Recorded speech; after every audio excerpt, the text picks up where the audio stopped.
Welcome back to the Toffee Blues, your source for all things Everton. I'm Ellis Nordhoff, and today I'm back with a match preview. It's Everton against Southampton at St Mary's on Saturday at 3 p.m. Southampton, aside on 1 point in the Premier League, it's a must win, isn't it? It absolutely is a must win. So, looking at the team to start with, we've heard Sean Dyche's press conference today, and we have found out that James Garner is out for a long period of time. It seems like there's some sort of back fracture there. Not good news at all, but he will not be involved in this game. Not ideal. Armando Broja, soon to be in light training with the rest of the team, not ready at the moment. I would have liked to see him actually play against Fulham, play against Southampton, just to play against those two old teams and see how he fared against teams that he had something to prove against. But unfortunately, that's not to be, and he won't be in the squad for this game.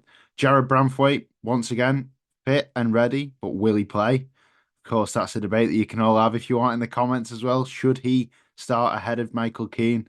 Of course, last game, Michael Keane wasn't quite, didn't do anything wrong again, but the general team performance wasn't there. So I think there's a bit more of a chance that Jared might start this one.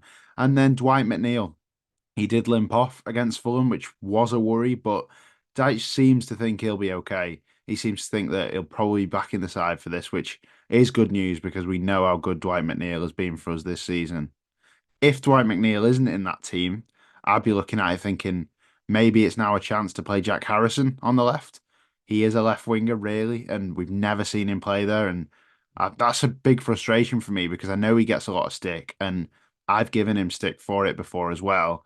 But he isn't a right winger, and that's why we don't always see the best of him there. So if McNeil is out, you could maybe see Harrison on the left, and that might pave the way for Illiman and Dye to finally play in the centre of that front four in that kind of number 10 role just behind the striker. And that's another thing that Everton fans are clamouring for, really.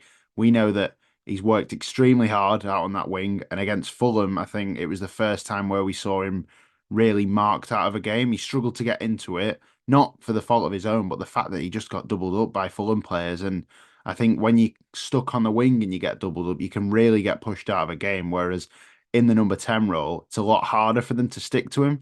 And also, if he was just interchanging, that would confuse defenders even more. So if he did move from the wing to the centre and then back out again, who knows, that could work with Jack Harrison. But hopefully Dwight McNeil is in the team because the more bodies in the squad, the better, isn't it? But in terms of us in general, last week, the Fulham game, it was shocking. It was a terrible performance. And we got out of there with a point somehow, really. We didn't deserve it at all. And that second half was probably one of the worst performances this season. It was just long ball, no real thought in it. There wasn't any patterns of play other than sending it long and hoping for the best. And it just wasn't great at all. And after that really good performance against Ipswich, it's not what I was expecting either.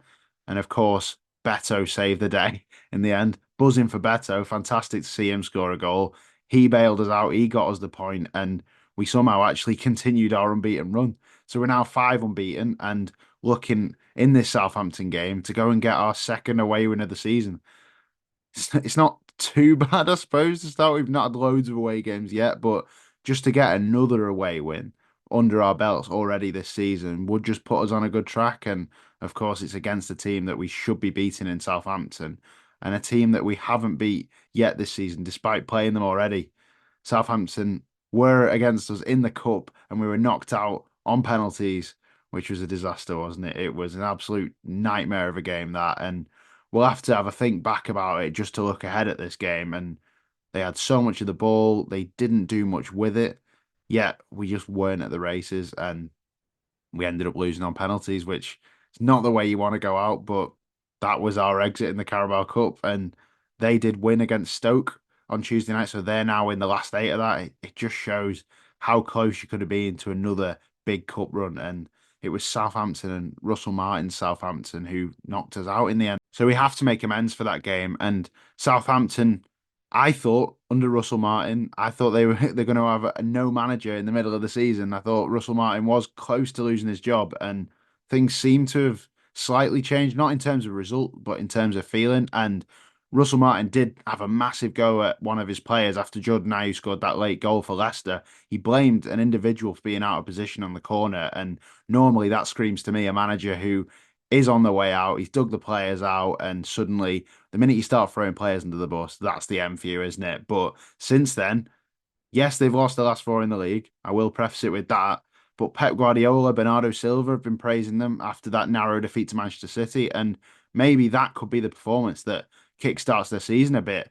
They supposedly defended with the ball, as Pep said, and he was full of praise for them, wasn't he? So that's a bit of a worrying sign because if they can defend resolutely by keeping the ball, that might limit us to chances. And if they can do that against Manchester City, then you'd imagine they could probably do that against us as well. And as I mentioned, of course, the win in the week against Stoke, so they're now into the last eight of the Carabao Cup as well. So things might be turning for them at the wrong time for us, really. And looking at their side, there's a few players who I'd be worried about. Not loads, granted, but Tyler Dibbling, the young lad, he is really, really talented player. Someone who we need to watch out for. He's got speed, he's got agility, skill, and if he's up against someone like the aging Ashley Young or Vitaly Mykolenko even, they could be in for a bit of a battle that day.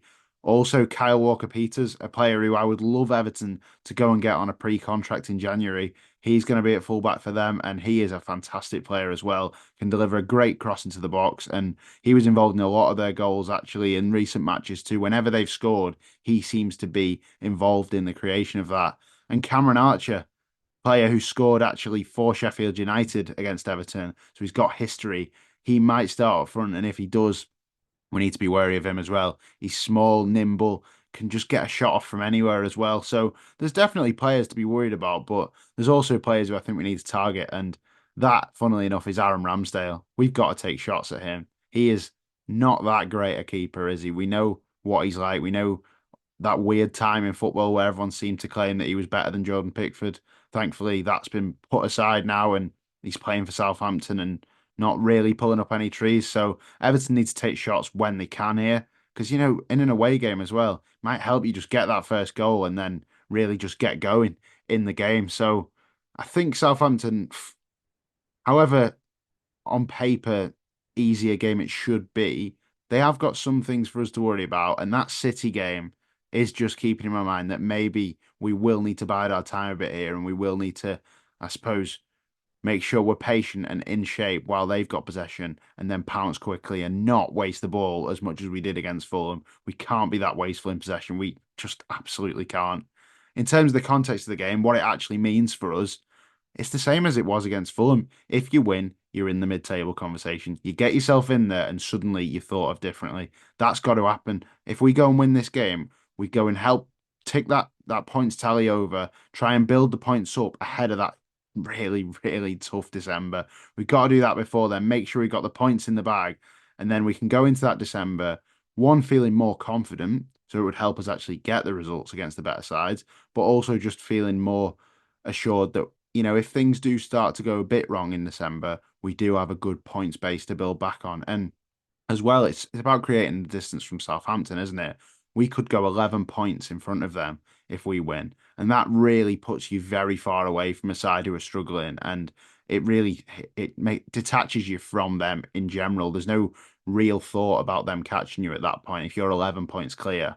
So that'd be fantastic for us as well. And I think it's just a case of getting into that mid-table pack now and then being thought of something different for the rest of the season. Once you go into January, teams start to settle into the league places, and if we can be settled but in mid-table, then all of the outside noise, as Dyche calls it, fades a bit away, and we can go into the last few months of our time at Goodison Park and just enjoy it, because I know a lot of fans were saying after that Fulham game, we don't want games like this to be the remaining games at Goodison Park. We want to see it out in style. We want games to remember. We want to be able to say, "Oh, were you at that game at Goodison in the final season?" And picking up points on the road helps those home games take that little bit of pressure off them. So fingers crossed they can do that.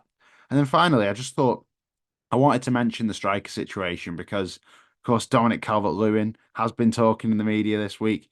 He said that he's chasing Romelu Lukaku's record.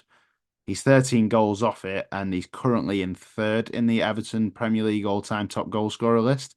He's chasing it down, he says, which is quite a, I suppose, a contrast to what we seem to think because he didn't want to sign his contract and he disappointed quite a lot of Everton fans in the summer.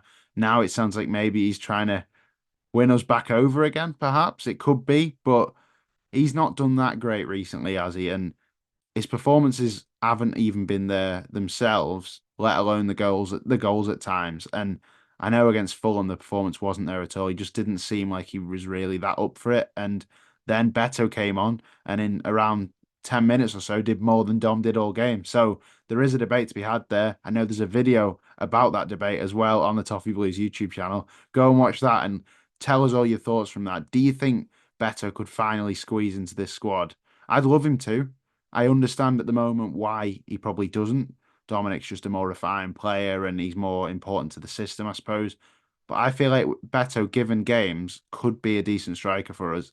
I'm not there to write him off just yet. I don't think he should be written off just yet.